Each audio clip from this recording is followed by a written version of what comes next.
Hello and welcome to Nowhere. My name is Trish and I'm the creator behind Nowhere Novelties. I saw this next cup created by a tumbler maker on TikTok. Unfortunately, she deleted the video, so I don't remember her screen name or anything like that, but it was gorgeous and I knew I wanted to try the technique. So this is a leopard print and spider gel tutorial, and this cup is absolutely stunning. If you're ready, let's strap in and shoot for the stars.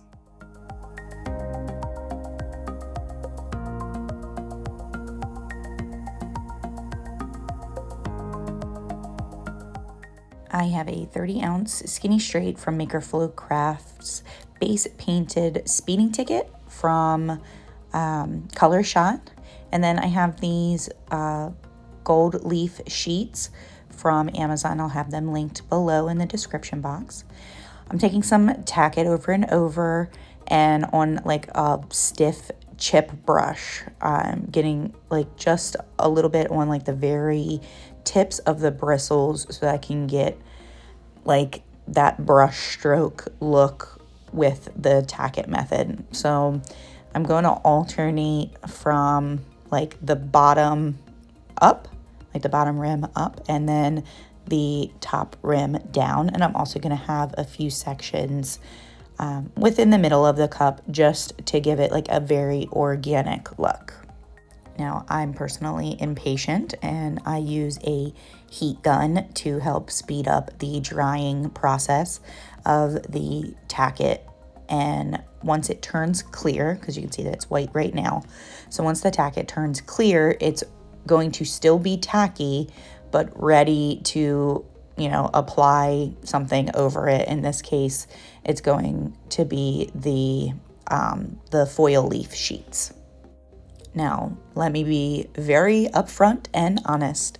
These foil leaf sheets, and any foil leaf for that matter, is going to get everywhere. Prepare to find gold leaf literally in every crack and crevice of whatever room you're applying it in. So basically, the foil leaf is very, very, very thin, fine, delicate. So you got to be very careful like applying it to your cup. And it does stick even to like the epoxy, not where I have any tacket. So the overall look isn't like crisp and clean on just the tacket.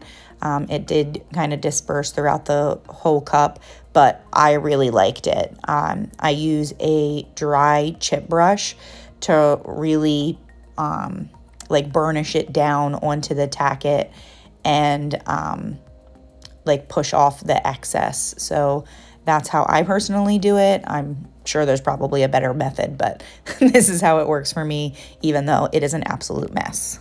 So once I applied the gold leaf to the entire cup, I did do a single layer of epoxy because I didn't know if like hand painting the leopard print spots right over the gold leaf would really work out.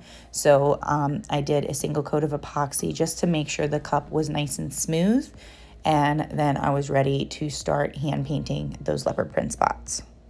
I decided to use Pop of Color black paint because I do love that the Pop of Color paints dry pretty quickly as opposed to acrylic paint, and plus the coverage is a little bit better with these chalk paints.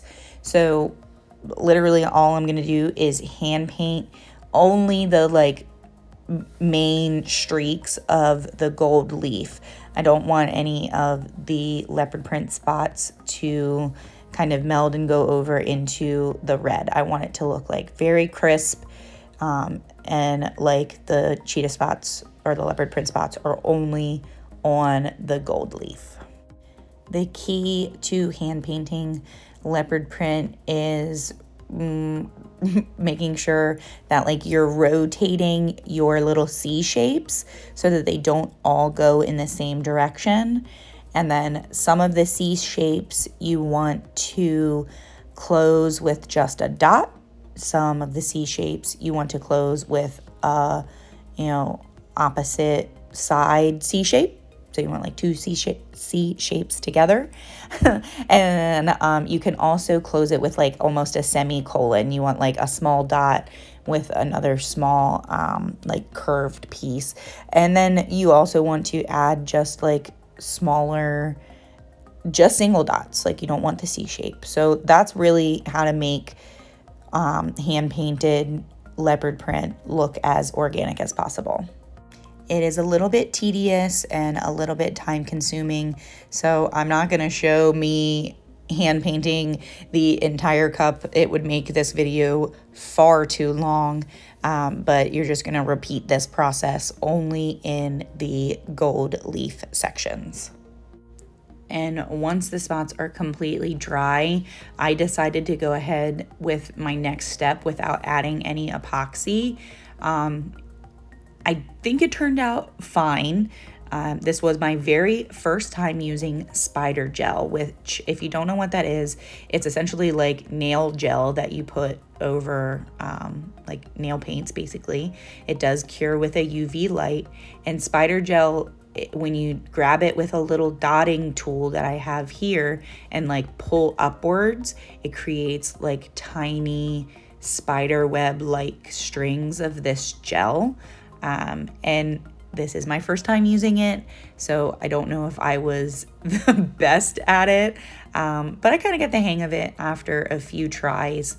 So with the spider gel, I just wanted to fill in the sections of like the red base cup next to the gold leaf section. So I kind of want to like alternate between a gold leaf section and then a few of these like stripes with the spider gel. It turned out really cool.